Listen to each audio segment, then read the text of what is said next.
really. Wow. It's yours. You have a Messiah. Yes, because why you got to be a rappaport? You got to be an Adler. Listen, the halacha is anybody who wants to call himself a Kohen can get to first the league. It's true. I'm going to start learning sponsors so we can avoid this kind of machloket, gentlemen. All right, Michael.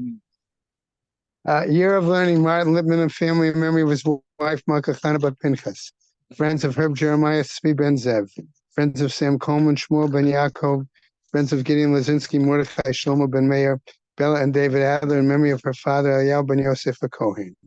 Those who were inspired by Rebbetzin Emerita, Sheila Shapiro, Sarah Stamaka, Bad Mashul Yisachar.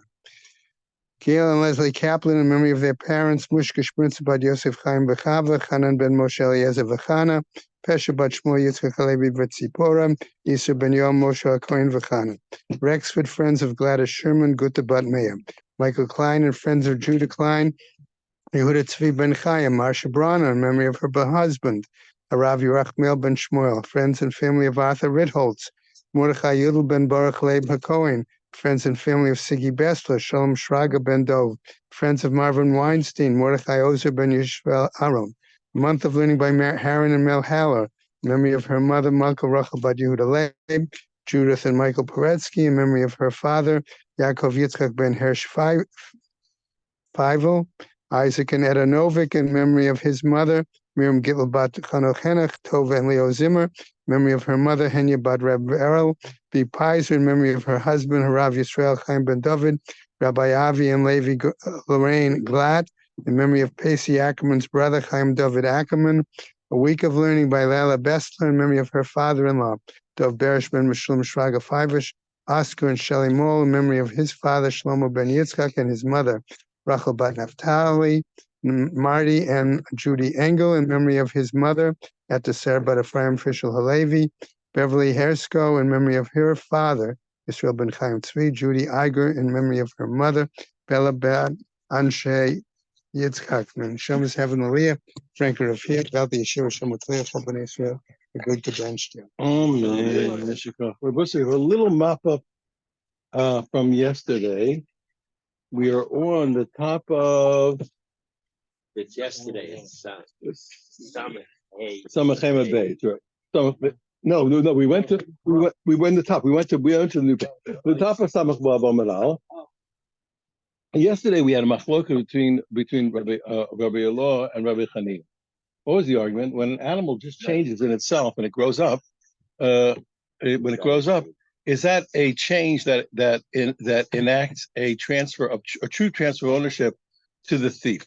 So at least the object of the theft belongs to the thief. So Rabbi Law said yes, and therefore he is exempt from the payment of 4. He's exempt from the payment of 4 and 5 because what he shechted or what he sold was his own. And according to Bechanina, it is a change, and it actually does acquire it to some degree, but just enough to say that he only pays from the time of the theft, as opposed to our general rule that he pays from the time of the shefting or the sale, even though we said that earlier. But it's not enough of a change to really say that he owns it, that he's exempt from the 4 and 5.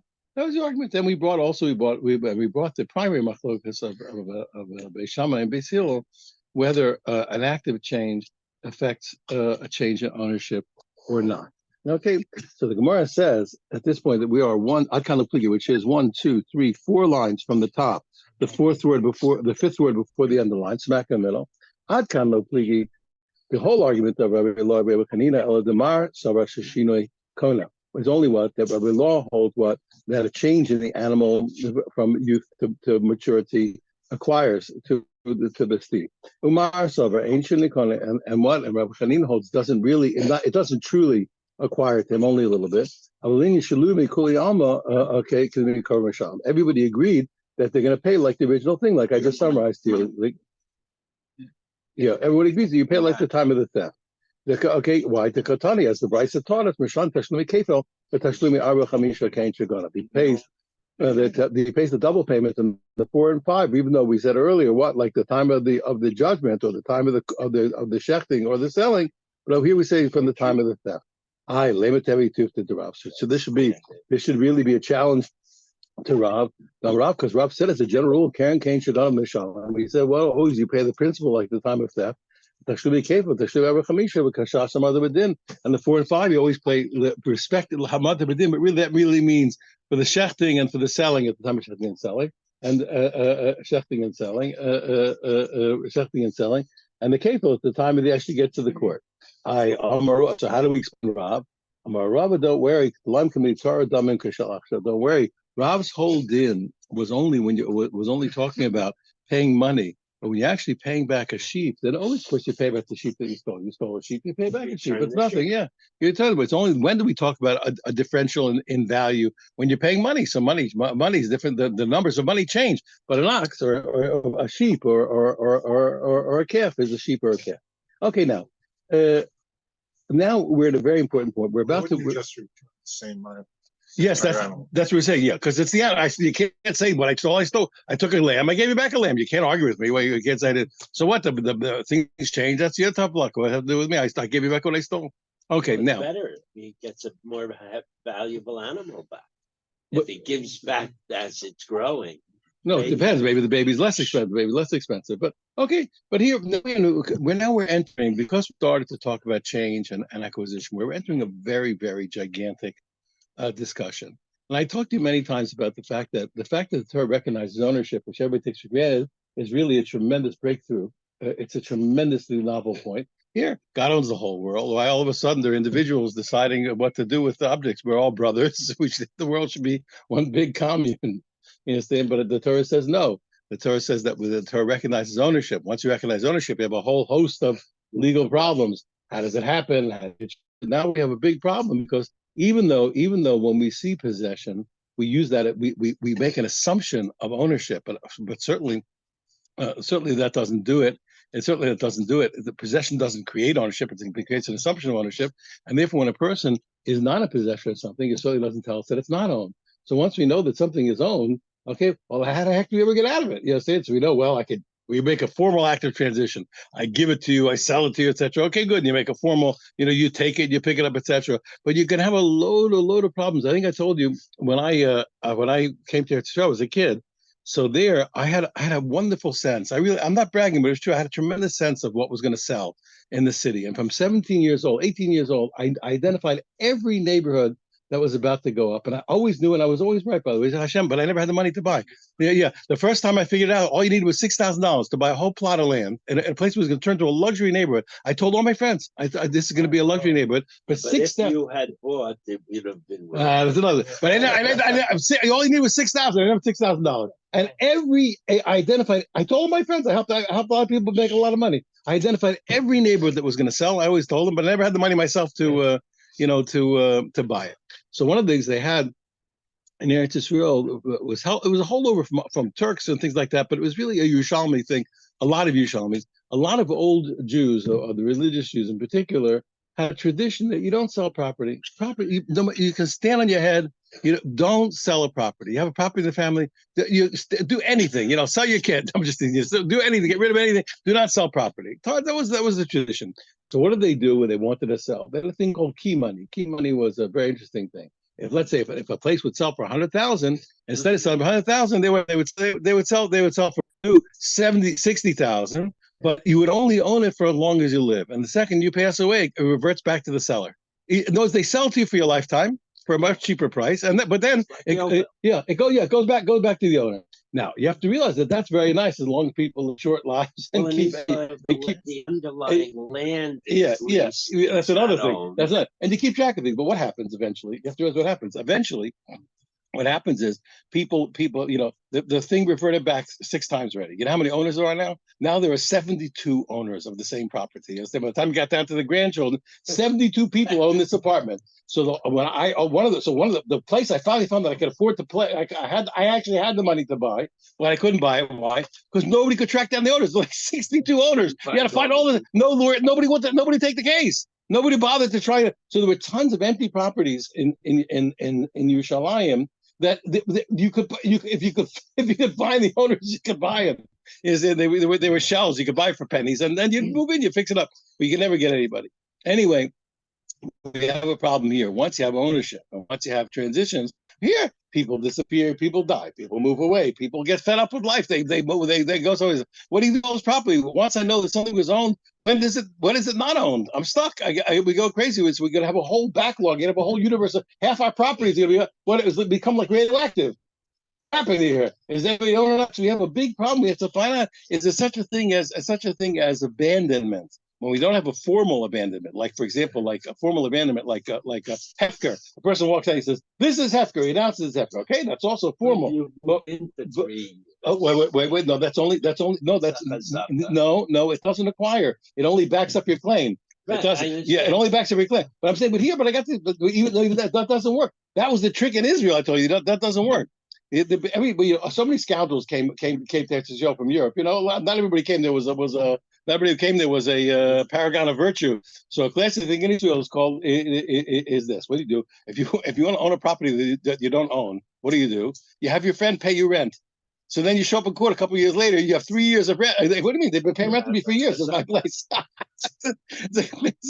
No, but it proves nothing. The secular courts they buy, we never buy that stuff. It's nothing. It only backs up a claim. But anyway, but what's my point? So here you'd have a whole universe of radioactive materials. We don't know who owns the thing, what's his ownership. So we need to know, how do we undo? Instead of undoing ownership, you don't think of it this way. It's a massive problem. You want to have a civilization. What are you going to do over here? You're going to have a whole area of disputed properties. Nobody can get a hold of them. When somebody used to own it, we know what to do. Okay, I'm just going to show you how bad it can be.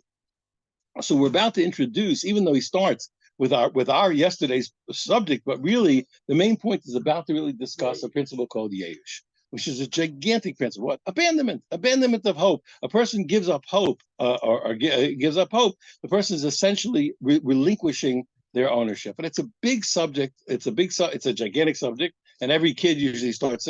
Most kids in Cheder, they first learn about Yeush, even though, and they learn about an anomaly of Yeush. Actually, Yeush Lovidashka is an anomaly of Yeush, but everybody learns about it. So we're about to embark really on a very, very exciting thing. I just want to, what I'm trying to point out, you pardon me, why did I take the time?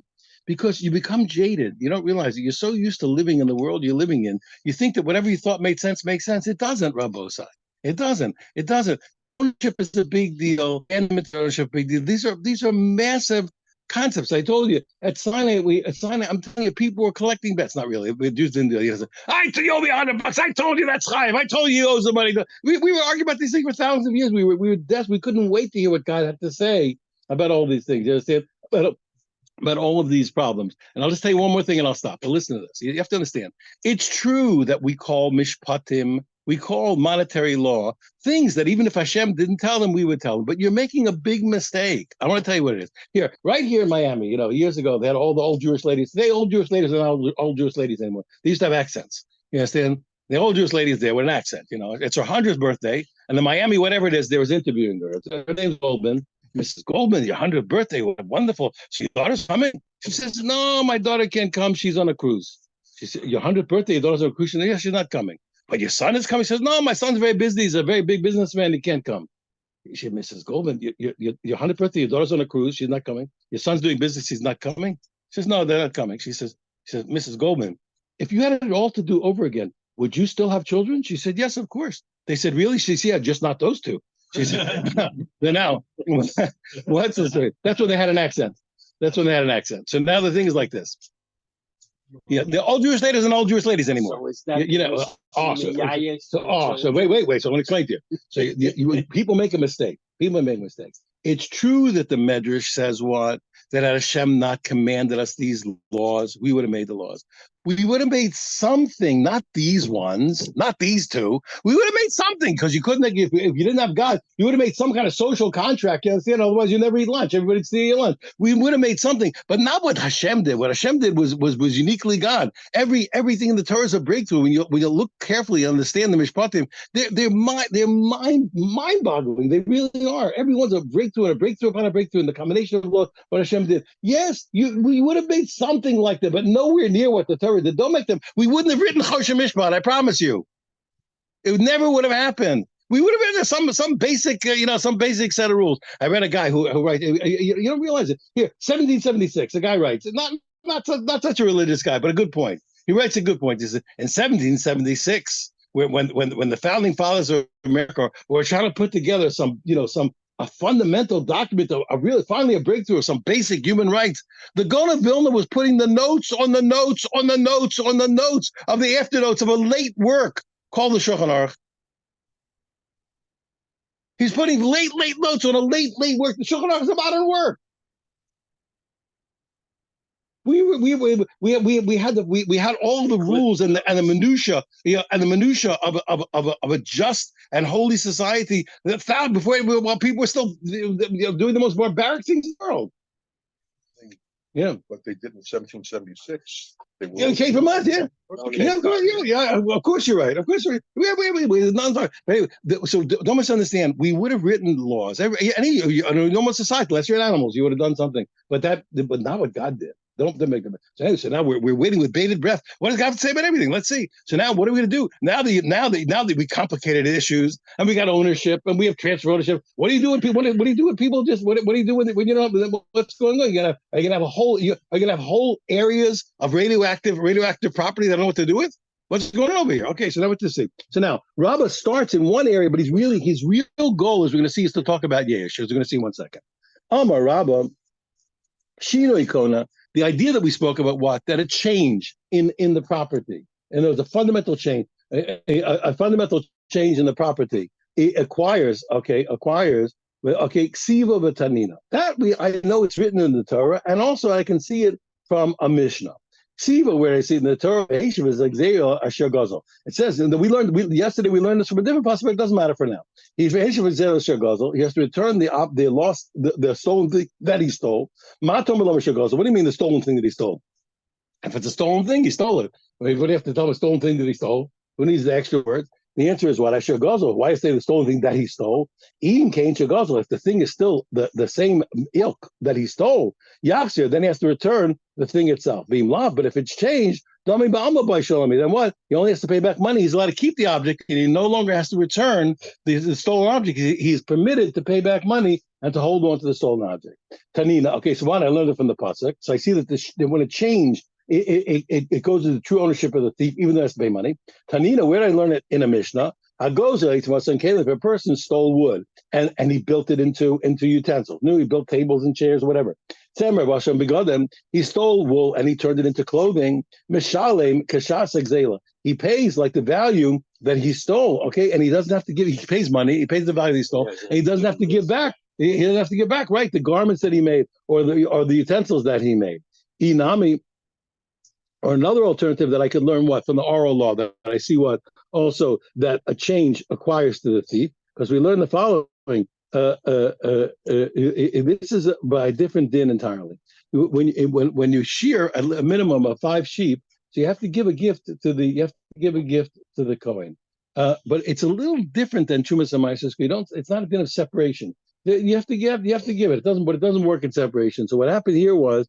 Well, he speak litno achitzovo, and before he gave a gift to the Kohen, he took all that wool and he dyed it a different color. He dyed it, he dyed it. He made a fundamental active change. Potter, he's exempt from giving the gift to the Kohen. Why is that? Because this isn't the stuff anymore. Okay, Almashin Kona, because he acquired it, right? And here, ironically, he doesn't even have to give the money because every time a coin claims, he says, "I'm going to give it to somebody else." He can't even get it, although he could have grabbed the original wool. Okay, good. Almashin Kona, but we see clearly from these two places that a fundamental change makes a change. But now we're stuck. Now, what is it? Now, this is the real question. So that I know, he says, I have no problem. But Yeush, we know that we have such an idea as abandonment of ownership. When a person gives up hope, they abandon ownership.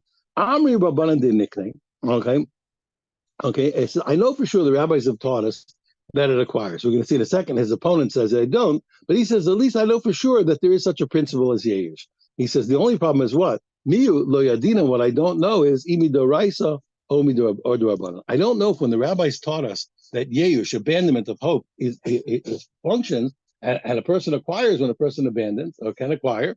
Okay, I don't know if they mean from the Torah or only if it was a rabbinic decree. Why is that? Because if it's in the Torah, maybe it's like finding a lost object. Motzi Aveda, when you find a lost object, Lav came to Biash Mardi Minot Mekami the taste of the other day. We learn from the psukim that as long as the owner has abandoned hope, let's say, for example, there's no way to identify it, etc., etc. When the owner's abandoned hope I just cheated you. There's two ways to learn it. One of the ways is we learn that he lost it and you found it. So it has to be that he lost it only. It's not lost to the whole world. So I think that would be that everyone in the world we've lost is considered yours. So you're allowed to keep it. That's one. The other way is from Simanim, like I said. But either way, we learn from Aveda that if the person gave up hope, you are allowed to keep the object. Okay. Now the only problem is like this. I don't know what to do. Remember, because by a thief, we're not saying that you're going to be not obligated anymore. It's not you're going to steal and all of a sudden you get rewarded by owning the object. We're only saying that just like by a lost object, as long as the person abandoned hope before you picked it up, okay, you can keep it entirely.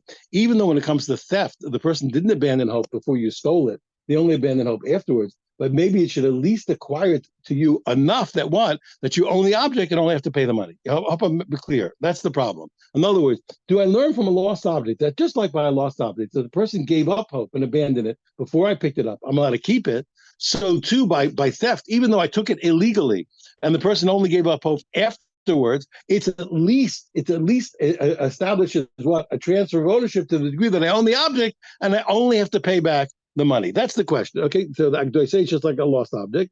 Okay. And I say what? That love, do I say came to Mashmar name coming to taste the other day, just like by lost object, since if the owner gave up hope before it came to the finder's hands, Kanile, the finder actually owns it and can keep it entirely according to the Torah. Hi, Nami, also when it comes to a thief, came into Miyash Mara, since the owner has despaired sometime after he stole it. So therefore, So the thief at least will acquire the object to the degree that he only has to give back the money, but he's allowed to keep what he stole. Okay, so you'll see if I say that, then I'm going to say that abandonment establishes a transfer of ownership, even from the Torah. Maybe it's not like the Aved, or maybe I can't make the comparison, as I just tried to point out. How can you make a comparison? A lost object, when it came to his hand, it was completely permissible. The abandonment happened before. Yes, abandonment before you picked it up. Of course it's yours. Okay, but when it comes to the case of a thief, came to be sur ati the other, since when he originally took it, he took it illegally. You're not going to say that abandonment or giving up hope and giving up hope afterwards implies abandonment and transfer. And when you heard the rabbi say that there is such a thing, and that when a person gave up hope, the thief acquires it to the degree that he only has to give back money, not the object. Yes, it's true. You heard such an idea, but it was only rabbinic decree, because the rabbi said, and rabbinic enactment actually. In other words, the rabbi said, listen, because we want to encourage people to do teshuvah, and a thief has a hard time. He has a hard time giving back the object that he stole for a million reasons. He got used to it already, etc., etc. Listen, he really should give back the object. The rabbis make it decree. You know what? Give him the money; it'll be fine. Why? Because if a guy's going to have to, he's going to have to give back everything he stole and undo his possessions. He's not going to be inclined to do tshuva. So rather, let him give money, let him do tshuva, and really, even though from the Torah he's obligated to give back the object, the rabbis say no. So you don't know what it is. He said, I'm in doubt. I don't know what I heard.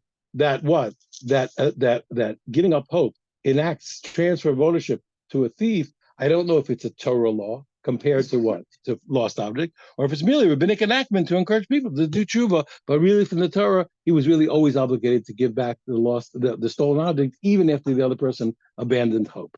Okay, that was the opinion of Rabbah. His famous opponent, Rabbi Yosef, said no. Amar says what? Forget about it. When it comes to a thief, it never doesn't exist. Whatever you heard, forget about it. There's no transfer of ownership, not the Raisa, not the Rabbanan, nothing but by a thief. Even rabbinically, there's nothing. There's no such thing. You stole it, unless the guy gave up hope before you got the thing. If a person gave up hope afterwards, it's always his, and you must pay back the object if you have it. If you don't have it, they'll pay money. But if you have the object, you're never allowed to keep the object. You have to give it back. Now, at this point, we're going to have to debate it, pro and con. Rav Yosef Rabba. So these are famous opponents. Rav Yosef said, "Let me ask you a kasha. I'm going to show. How can you tell me that giving up hope enacts transfer of ownership by a thief? says Gazel Chametz, Rabba Pesach. He said if a person stole chametz, we learned in a brisa, and Pesach came. Now you know the rabbis decreed that what that every chametz that passes through Pesach is forbidden. You're not allowed to get any benefit whatsoever. Right? So okay, and now we Omerlo. Okay, and even after it was after Pesach, the guy comes to him and he says, "Look, here's the chametz. Here's your chametz. It's yours." Okay. He's allowed to say it to it now. Okay, and this is no, 1 second. So this is a difficulty to Rabbah. He said, 1 second. Now let's examine this case. Why is he allowed to give it back and say, "Here, tough luck. Here, tough luck. Here's your chametz. It's useless, but I gave you back what I stole." He says, "Bahai." He says, this owner of the original owner of chametz came in the month of Eden Isura. Since by the time that the prohibition of Pesach is even though you do on Pesach, it's forbidden. But I thought it's rabbinic for after Pesach, but on Pesach it's forbidden to get benefit from it. So certainly, what the owner gives up hope. He knows Pesach is coming in. That's it. Forget it. He gave up all hope. He abandoned. No, that's another story. But he abandons hope. If you really believe abandonment of hope acquires. Why is a thief allowed to say, "Here, I'm giving you back what you own"? Why? Okay, he has to pay money. Why? Because since according to you, the owner gives up hope because on Pesach it's going to be worthless. So therefore, what? Who owns the chametz when Pesach comes in? The thief. The thief. Since he's the one who owns the useless chametz, and if he acquires the chametz, what does he have to pay back? Pay back money. So he says, according to you, Rabbi, he shouldn't be able to say, "Here's your useless chametz." Since he acquired the useless chametz, really what? He has to pay back money. Why is the thief exempt? Tremendous kasha, beautiful. Okay. So Rabbi said to him, no. He says, he kamina ana. When I said to you that abandonment of that giving up hope causes the thief to acquire it, so that he no longer has to give back the object, but has to pay money. Misyai, okay, is really what is a beautiful point. Here, it doesn't happen in thin air. When somebody abandons it, somebody has to still want to acquire it. If the guy abandons it and the thief wants to acquire it, pay back money, good. But what thief would be such an idiot who wants to acquire chametz that's useless? That's useless. Because he's a thief doesn't mean he transgresses Pesach. I know that's a very point. What do you think? Because everybody does it is a complete and total Russia? Yeah. He's well. In Europe, that expression they used to say, I would say, he says, for $5, I'm not going to be a thief. The inference being, no, for 10, 20, I'll think about it. Because you will do one he's going to do another Vera. So what he says he doesn't want to acquire it. He says, when did I say it? The thief wants to acquire the object, right? Because he wants to pay the money and get the object of his desire. But over here, no thief is going to want to acquire the useless chametz. So that's why it is. It's not really what I said is true. Really, abandonment is enough to affect transfer of ownership to the thief when the thief wants it. But here, clearly, he doesn't want it. So he doesn't. So therefore, he knocks off the difficulty. Now, Abaye, the Talmud comes to ask a kasha to Rabbah. He says, we learn the following. Okay, we learn from when it comes to a sacrifice, the person has to bring, and the Brisa teaches us, if a person's ola karbana, we just have the word karbana. If an ola is his carbon, so we mean his carbon. Why not? Ola is the carbon. Why do you mean his carbon? His carbon below a guzzle. It has to be his sacrifice and not a stolen one. But a stolen sacrifice is not a good sacrifice. And the Gemara understands at this point that it's talking where the guy stole just a regular animal and he dedicated the animal that he stole. Okay? So what's the case? How come the carbon is no good? What's going on? If you say what that the thief stole it before the owner gave up hope. Lama likra. What are the apostle for? Pshita, obviously what? The guy, okay, it's obvious it's somebody else's thing. He can't even sanctify it. You can't sanctify something that doesn't belong to you. That's nothing. Elalav, so it must be the case in order for the Torah to tell me what the sacrifice is no good. La'achayesh must be what? That after the owner gave up hope, the thief first then dedicated the sacrifice. And Shmamina, and you see, and it's teaching what that even though what the guy gave up hope, and when he dedicated the sacrifice, it's still not a good sacrifice. Shmamina, you see what that giving up hope does not cause a change of ownership. You see what even after you give up hope, it's still not a good sacrifice. It didn't become the thief. It should become if you give up hope, it should belong to the thief. The thief has to give him back money, but the animals it belongs to him. It's a kosher sacrifice. This is what is a special halacha. as a decree. The Gemara actually says something like that in a minute, but let's say for the moment we assume that it's utterly illogical. Well, it's utterly illogical since it knows since the whole idea is what that it has to be a sin to be not a good carbon. It has to be a mitzvah bal ba'avera. So since if by definition you can't say there's no more sin, there has to be some. No, reality doesn't stay the same forever.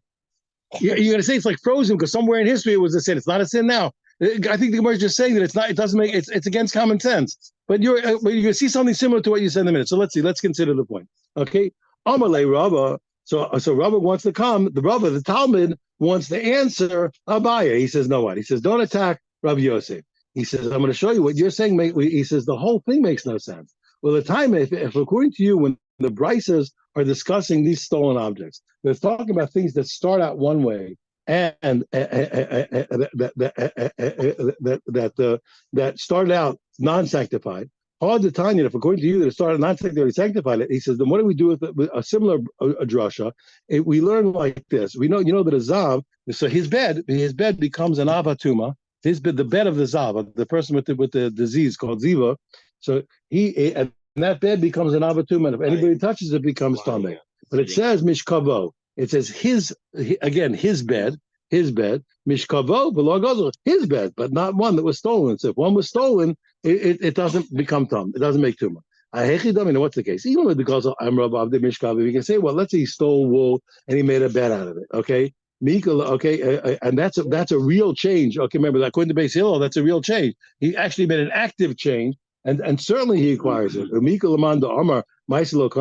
Amar is not going to agree with Beis Hillel that what? That when you made, like we learned yesterday, an active change, everybody agrees it acquires. Okay, Elamai Islachamim, what are you going to say? The Gaza Mishka of the Chabris, it has to be the example of the Brisa is not where he stole wool and made it a bed, but rather when he stole the bed of someone else, and he stole a ready-made bed. Achanami, so here too we have to say what? Then it makes sense. He stole the ready-made bed. And that bed doesn't become tummy. Achanami here too. The Gozel Carbon the Chavre, he says you make a mistake. You wanted to read it what that he stole a sheep and then turned it into a carbon and then turned it into a carbon after yesh. You say yesh doesn't work. No, so that's not the case at all. Here's the Gozel Carbon the Chavre. He stole his friend's carbon. It was already a carbon, and the friend already made it a carbon, and then and then he stole it and he brought it on the altar. Not only is it not a good sacrifice for him, it's not even a good sacrifice for the guy who originally did it. Okay, and that's a decree. Didn't steal it from his friend. He stole it from Hekesh. He stole it from. First, it's a good point what you said. Somebody says. Let me think 1 second. It's only Still, you say that this sheep is in Ola, then it's not yours anymore. It belongs to Hekesh. Why isn't the original owner Yosef? It's a decree of the that's a decree. That's what I said to you. That's similar to what you said. Yeah. But it's not even with the original owner. But anyway, but it's here. It's here. Everybody talks about it. I have to take a look. It is a good point. It does talk about it. Okay. Now, Rabbi Yosef. So now the other way. Now we attacked Rabbi Yosef. We attacked Rabba. Now let's attack Rabbi Yosef. Rabbi Yosef. Now Bai wants to attack Rabbi Yosef. We learned what we're going to learn about thought. That in order that when the let's say the leather or whatever it is that we work, when it has to be done that it's a utensil. Now sometimes sometimes there's a physical determination, but sometimes thought alone determines whether something is a utensil or not. Yeah, what's the difference between a splinter and a toothpick? Whether you still have teeth. No, one's in your finger. It's in your head. It's in your head. You understand? If you brushed against a fence and you got a splinter in your arm, it's a splinter. If you chip a piece off to do your teeth, it's a toothpick. So for Shabbos, it makes a big difference. You understand? What is it? A toothpick? Did you make a keli or did you get a splinter? You understand? So what determines a utensil? He said has to do with your mind. So he says, he says this. Let's say a regular householder decides he's working some leather to curing the leather. No. He's fashioning already. No. He's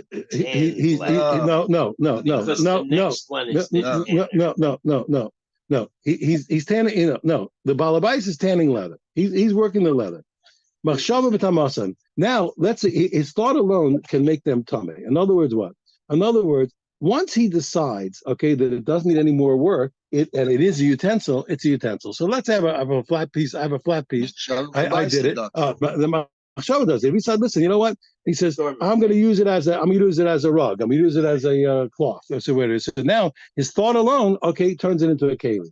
Vishal Abdan. But if the guy, if his work is, he is a curer, he's a tanner, a machshava metamas, and his thought doesn't do the job. Why? Because since he intends to sell it to somebody else, so he decided, he's thinking, oh, this is a tablecloth. A minute later, he sells somebody, that guy's going to make shoes out of it. So how can he can't determine, since somebody else is going to be the buyer, and therefore what his thought doesn't turn it into a utensil. When by the house owner, where he, so to speak, he's the last stop, his thought alone can turn it into a utensil, but by the tanner, no. Shalgana, what happens, let's say, when a thief stole it from somebody, we said, what, his thought, if he decides that this is already what he's going to use it for, it already works, okay? And what? Okay? And what's the reason? Why does it work? The theory is what at this point? Why does his thought make a decision? Because usually we're going to say by Geneva, we have an argument. We're going to say, but what's in within a Ganav, besides other things? A Ganav, you don't know who it was. A Ganav sneaks in and steals your stuff. A Gazlan, I know the guy, he just overpowered me. So if we're going to assume now that when you don't know who stole it, you automatically give up hope because you have no idea who stole it, you know whose door to knock on. So mean what? So we're going to say what? That the thief acquired them, okay, with the abandonment of the owner with, and therefore his thought is works to decide it. So you already see a kasha of Yosef. Yosef says, look, there's no abandonment by a thief. You see the other way. Why does the thief's thought work? Obviously, because the owner gave up hope. That's why the thief's thought can determine that this is a keli, make it tummy. So Gazlan, this first opinion holds about the opposite. By Gazlan, where what? Where the enamachshava mitamasan. By Gazlan, the thought does not make them tummy. Why? Because the guy doesn't give up hope. Because if you look, I know the guys. Eventually, I'll get him. I'll track him down. I'll get a posse. I'll get my brother-in-law who's violent and get him. I'll get somebody get the guy. Okay, it depends on the brother-in-law, right? So there he does it. Okay, Shimon says the opposite. Although he agrees in principle, he agrees exactly the same. He just disagrees on the reality. What he says, Shal Gazlan, it says the opposite way. When it's a Gazlan, a violent thief, keep who took it away from you, he says, Machshava Tamasa, the thought works. Why is that? Because there, if I see a guy, he took it away from me by force, everybody gives up hope. I have no hope to get it back. I know I can't get it. He took it the first time, I got to take it the second time. But Shal Ganabe Machshava Tamasa. And by a sneaky thief, who snuck in and took him, the thought doesn't do it. Why? Lefisha Sabbath. So she says, listen, I'll find him, I'll track him down, I'll get it. But they agree completely. They just disagree which one you give up hope on. One holds you give up hope on a guy you do. No one holds you give up hope on a guy you don't know. But everybody agrees. You give up hope, and that's why it works. Shema Minasi, but you hear clear as a bell what? Yerush Kana. You see what? That the abandonment of hope of the guy who was stolen from causes the thief to acquire it. If it doesn't, he doesn't have to owe the money, but he acquires the object to be in control of it. And that's why his thoughts make a difference. Yerush Kana. It's okay. A fantastic, beautiful kasha to what? Beautiful kasha to Yosef. Amalei. So if Yosef later back, nice. You make a mistake over there. So go and Shekitzon. There, it's really in combination. There's a change, but it's not the real change like Basil taught us about. A true change you wouldn't need the Yerush for. But this is a minimal change, a little change. He trimmed it. He just cut off the edges. That's enough. That's enough with Yerush to work. Well, it's not enough by itself, but it's enough with Yerush. No, it's Rabbi Yosef. Even I admit the Yerush have some value. If you made a change, it's not a real change. When you had Yerush, that Yerush, a little change is a Yerush, a little bit of an action. A real change of action, I don't need anything. But a little change of action together with, because you didn't change anything. It used to be 2 feet now, so now it's a foot 9, whatever it is. It makes no difference. So therefore, that little bit, it does it. So therefore, what you showed me, yes, that there's a value in Yerush, but you still didn't prove your point. I'm saying what there's no, Yerush itself really has no value. Maskif le Rabbi Bar Chanan. Okay, again. Okay, so Rabbi Chanan went to ask a kasha to Rabbi Yosef. 1 second. You want to tell me what? You want to tell me that he made a little change and the Yerush is only helping? Hello, it's Bashanukan. You're making a mistake. He says the object that we're talking about here. Up until now, I said to you like a cloth. Or a cloth, or like a rug, whatever it is, He says what they're making is, they're talking about itzvah, and itzvah is a table, a dining table. Itzvah ain't a tzricha kitzua. When you're making a dining table, okay, he says no, it's a table. It's a table. As far as I know, it's a Well, you table. make a table out of Yeah, it's a table. It's a table. It's a table, but yeah, but it's a table that they're eating from, and that you don't need any trimming, okay? And a thought alone does it, okay? And so how do you know? And I'll prove to you that we were talking about a thing. No, you said that special case of a thing that needs trimming. I'm showing you. I know by definition it's an object that doesn't need trimming. It doesn't need anything. The second it's done, it's tanned, it's done. Why is that? It's not. I'll show you. How do I know? Because in the mission of the country just before this, it says, any place where there's no work left to do, thought alone makes it tummy. But if it still has work left to do, the thought doesn't do it.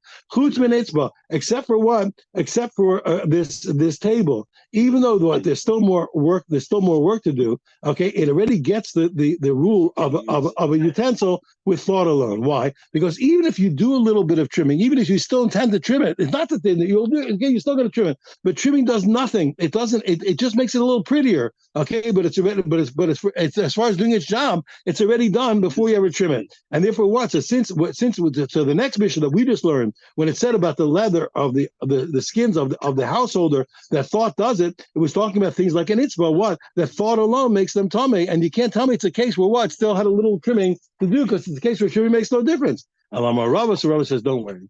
Hi, Milsa Kashiba says, right. So this kasha to Rabbi Yosef, hi, Milsa Kashiba, Rabbi Yosef. Rabbi was asking this kasha to Rabbi Yosef. He was banging on him as we were talking for 22 years. He didn't answer it. The Yosef. No, you should know about it. Shai Chesed is a famous religious neighborhood in Yerushalayim. There's a lot of groshul. There's a little groshul. So there were two chavrusas famous. They're not in this world anymore. For 50 years, these two guys are chavrusas. They were 50 years, and they had a machlokas. We have every new Shabbos a machlokas. When's the earliest time to put on to say bracha on the talis? They had a machlokas every day for 15 years. They're sitting learning. 50 years. They learning before Shabbos. One of them gets up. He takes his talis, starts to make a bracha. The other guy says, Reb Yid, I love you. You're my best friend. You're a kadosh. You're a toises. He says, what you're doing in Aveira. He said, every day for 50 years. 50 years. If friend gets to make a bracha, every day for 50 years. He says, you're the best. You're the holiest. I respect you. He says, you're doing it Aveira. He says, 50 years. 50 years. That was Yerushalmis. When I came to Yerushalmis, that's how Yerushalmis were. They were outspoken. People weren't afraid. They said, what do you mean? What do you go to him? He says, they said, you're getting bones in that yeshiva. Come by me and you get meat. Yerushalmis were not afraid. Yerushalmis were power. They weren't afraid to speak up. They weren't afraid. They spoke up. They said, what are you getting bones in that yeshiva? Come by me. You get meat. They spoke up over it. It was different place. And with love. They people held their opinions. They respected each other, but they held their ground. Anyway, 50. This is what he says. This is what 22 years. The Yosef of Yosef Bereisha. What until Rosh Hashanah finally became the Rosh Hashiva. Oh, I knows what. Okay, that's a big deal. Then he was able. Then he solved the problem. Now, when he finally became Rosh Hashiva, he solved the problem. Now there are different reasons why, but clearly from the Shemaim he was blessed. He was blessed. Okay, now, Shashina Hashem Kashina Ma'aseh Damei. Okay, and he answered the what. He says the reason why the thoughts worked because he held what that Yerush makes no difference by it. He says what he answered what because a change in name is like a change in action. Just like Beis Hillel told us, an active change, a change through an action makes an acquisition to the thief. So too does a change in name make an acquisition to a thief. Shina Ma'aseh my time. Okay, what's the reason why the change by action worked? Hasami creates him there, but what we learned earlier, there before it was wood, hashtakelim, now to utensil. Shina Shem Nami, also the same thing over here. Mikara, Karli Mashka, also over here. By changing name over here, it was originally called leather. Hashta Avazrin. That's the same word. Avazrin is the Hebrew word, Aramaic word. Here it's an Avazrin. It's a table. It's a table. And then they change in name works enough, so you finally answer them back. 1 second. Okay, and I think wait. At this point, when we solved it, we'll let him. After 22 years, we'll call that a day. We'll say a wonderful day, and we'll continue tomorrow. Yeah. One thing you have to know. So there's different reasons why one reason they say because he was famous. Rabba was the Okahar and was the uprooter of mountains. And Rav Yosef was the Sinai. It was the more settled guy.